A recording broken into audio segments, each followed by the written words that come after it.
I'm Indra, And I'm Amanda. and we'd like to welcome you to The Messy Middle Matters.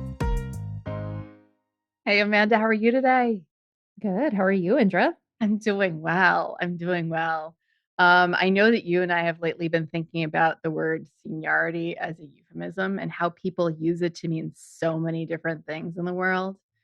And I'll tell you like a recent story that I have, because this is one of my pet peeves, is when people use words really broadly with a definition that's unique to them.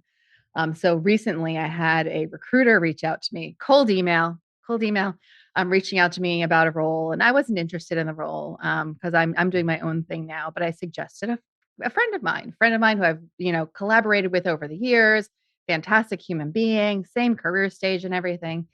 And I sent that off to the recruiter. I said, hey, I know this person's looking for opportunities. They have a very similar background to mine. Here you go. The recruiter sends an email back to me. He goes, don't you think that that person's too senior for this role? What do you mean by that? Oh, my self-advocating self said, hello, my friend. This person is a peer, same career stage, led similar size scale teams. You know, if they're too senior, I'm too senior. And I was like, Right. You reached out to me. cold email. It's my personal email of all places too. Like, so I have no idea how this person got my email address, but not that it's that hard to figure out. But so he shot back, oh, I hope that you're not offended. That's not what I intended. What I was trying to say was that you're much more hands-on and into the practicalities of the type of role. And this person is much more into the theoretical, and I don't know, remember what other words they use. They may have said strategic. I don't think they use the word strategic, but they were really speaking to like the ability to executive stakeholder and a lot of different things that are out there. All this jargon. So sorry, folks. Um, but that was how he was differentiating the two. And I'm like, oh, that's not too senior. That's two different skill sets within the same craft. Like, and I agree with you that that person is more of that. But dude, stop using senior to differentiate the two of us. Right. Like, I think this recruiter was using too senior as just a catch-all term, without really understanding, maybe even they probably understood their own definition of Yes. too senior, but then when they said it, They your didn't understand how definition. it hits, how it Correct. hits, Like your right? definition is different. My definition is different. My take on too senior is that, I mean, as you said, it's a euphemism for other things. It's a euphemism for so many other things. And I've been guilty of using the euphemism. I'll raise my hand on that one. But when you're going to use the euphemism, and sometimes you need to use euphemisms in the workplace for a whole slew of reasons. A lot of HR them legal, reasons. right? Yeah. Right. A lot of them very legal, but you need to be really thoughtful about like and intentional and aware of how and why you're using them, right? Yeah, I think it goes back. I mean, I think I reference our Words Matter episode so many times. Words matter, Where's right? Matter Mug? But like what do you mean by that? What do you Like mean by tell that? me more, right? Because too senior doesn't mean anything to me. No, it doesn't. And it's so let's go through the stuff that the reasons, like some of the most popular reasons or ways that people use the word senior as a euphemism. So and I'm going to use very gross simple language, not, so there's the person who is like just a figurehead, not a doer. Mhm. Um we've seen this and heard about this in many, many different things. They just get paraded out whenever there's a big event and everyone's like, oh my God, it's such and such. Yay. Like, okay, Right. great. Um, there's the person who's like really good at networking and stakeholdering and keynote speaking and providing thought leadership in large forums, right? So like that's a euphemism for that. Someone who commands a high salary, executive presence. I used that phrase before. Somebody with that executive presence, somebody who could be challenging to lead. Sometimes, oh, they're too senior for that. Means I don't have the confidence to be their leader. Right. They're going to challenge me too much. Too much. And then the overqualified one, that usually happens in recruitment conversations. So like I've heard it Oh, used yeah. all those different ways. The overqualified, that triggers something for me because like I've heard that feedback like personally, right? Yeah, Like yeah, the yeah. good old, we've decided to move forward with someone else. And like here's the vague general feedback we're gonna give you. The team thought that you were overqualified. And they deliver it as if it's a compliment. And No, it's not. Like no. it's not you are so wonderful at what you do. And um like the way that when I've been in those situations, so I was actually part of a hiring panel, hiring somebody, recruiting somebody, and there were multiple leaders who were making the hiring decision on this particular role. And so we'd met lots of candidates. We had a debrief on the conversation. And I'm like, hey, folks, what did you think of Michelle? And all three people who are helping to make the hiring decision said she's overqualified. And I said, okay, Why I is am that a bad thing? right. I understand your perspective on that. I can see how you would think that, but isn't it her decision as to whether or not she takes this job? Like we can have the very crucial conversation and candid conversation saying, hey, you have this really good breadth of skills. And like, I don't know if you might be bored in this conversation. Like the role is not going to allow you to exercise this, this, and this because and that is going to demand all of your time. You can have that conversation and then give the candidate or give the person the opportunity to say, hey, you know what? You're right. I would get bored. Like, but it's not my decision to make. Right. Instead of giving this vague feedback of the team thought you were overqualified. And And so, what I yeah, think is interesting is, and I just thought, I know a few episodes back, we talked about unicorn hunting, unicorn hunting. Yes. right? Unicorns And and like rock stars. we talked about unicorn hunting, and I think it's so interesting that this dichotomy exists of just like we want the best, brightest star unicorn, but also not too qualified We because want we're them going to to know tell their you you're place. overqualified. You're too senior, actually. But it's so true. I think we're not clear. Like we're not clear on, and I think that might be why some people also use the euphemism senior. Like they may not even know what they're trying to say, but they yank in the word. They're like, feels too senior to me, or oh, they're so senior. Like I don't understand that. Like, you know, Right. Yeah, it's just again, it's a catch-all term that captures unclear expectations or like you actually don't know what you're looking for.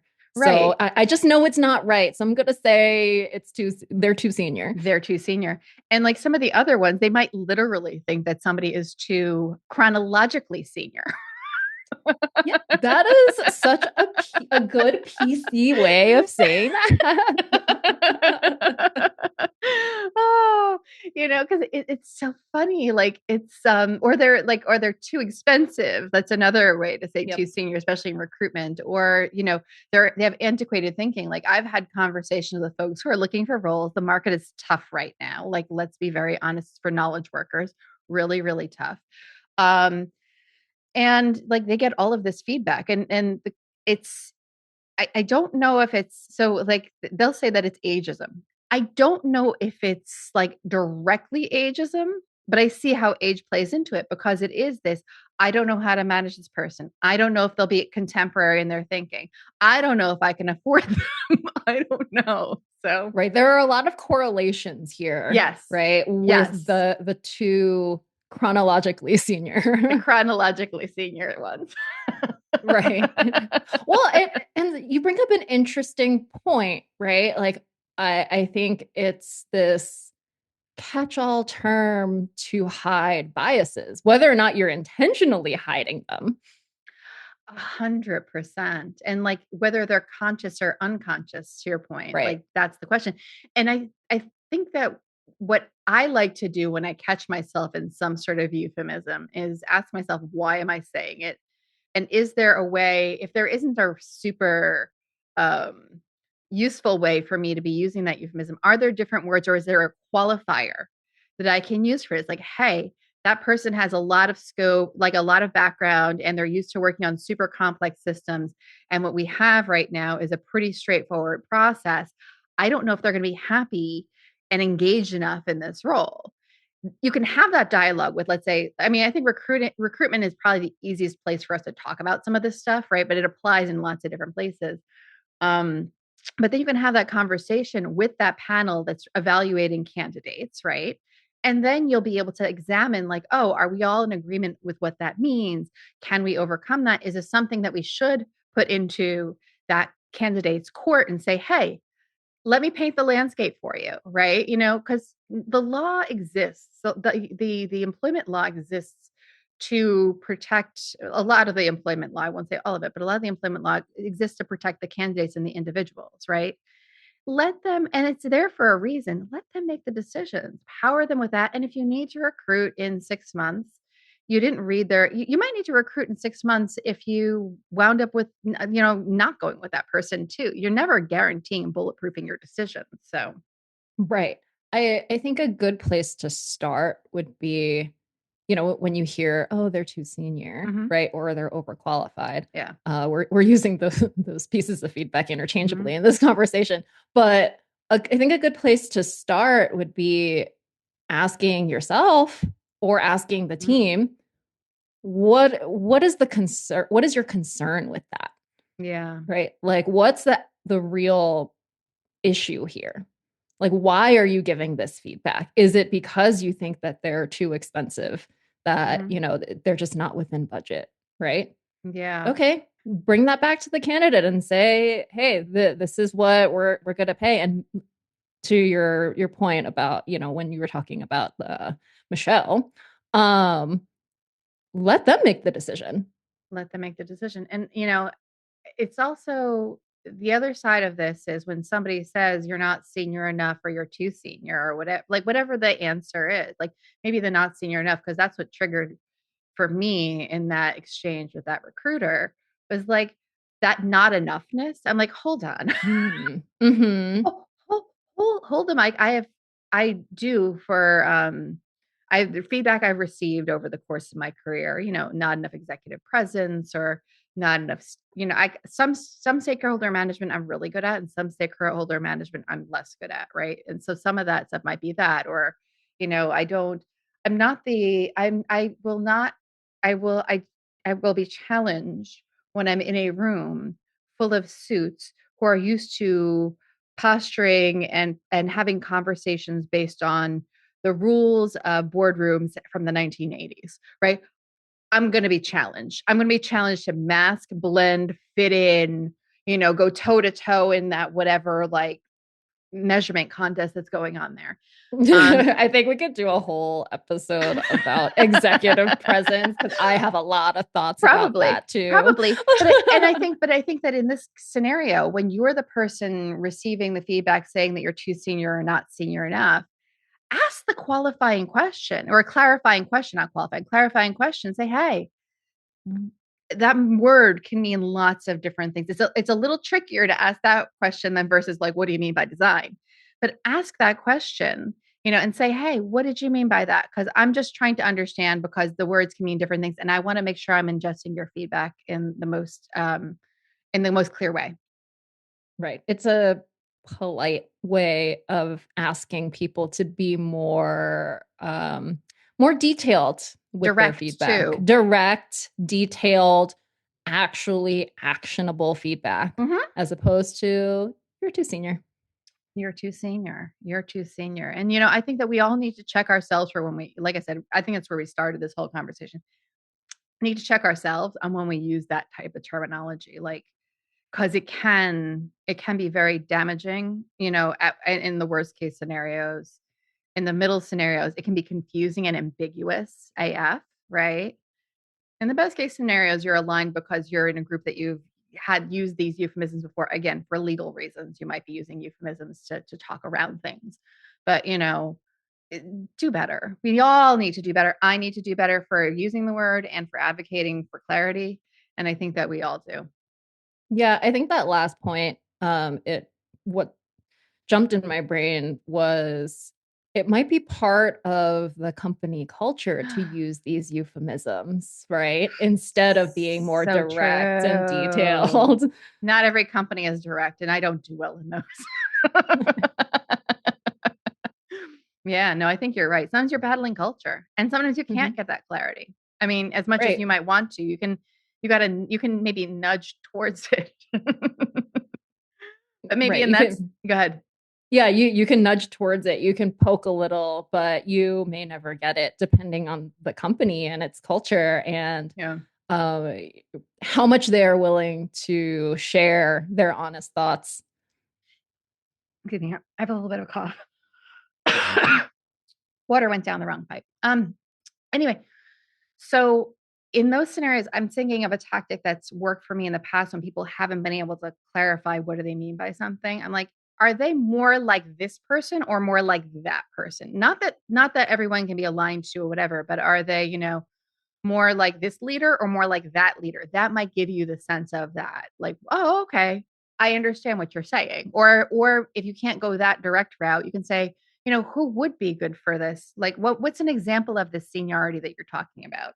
That's another backdoor way Right. I feel like we've had this conversation in. about, I forget even what the topic was, but, Hmm, and I'm going to change names, right? But we've had this conversation of like, well, who's a good example of this? it's a good example. And everybody in the room was like, Dan's a good example of this.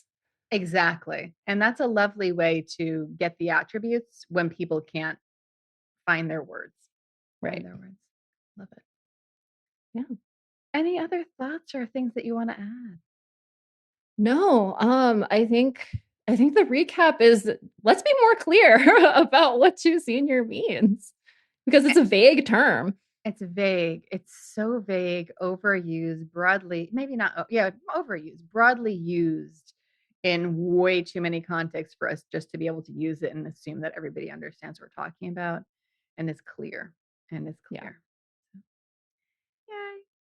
Thank you, Amanda, for yet another lovely conversation around something in the messy middle.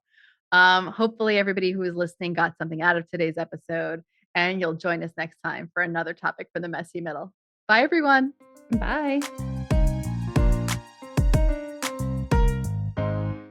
Thanks for taking time with us in the messy middle. Word of mouth remains the most powerful way for people to find us. If this episode sparked something for you, we'd love it if you'd subscribe to the podcast on your favorite app, download a few episodes, and share it with someone else who's navigating the in between. Do you have ideas for future episodes or topics you'd like us to explore? You can find our feedback form at themessymiddlematters.com or in the show notes. Thank you for joining us on this journey. This work is better when we do it together. Until next time.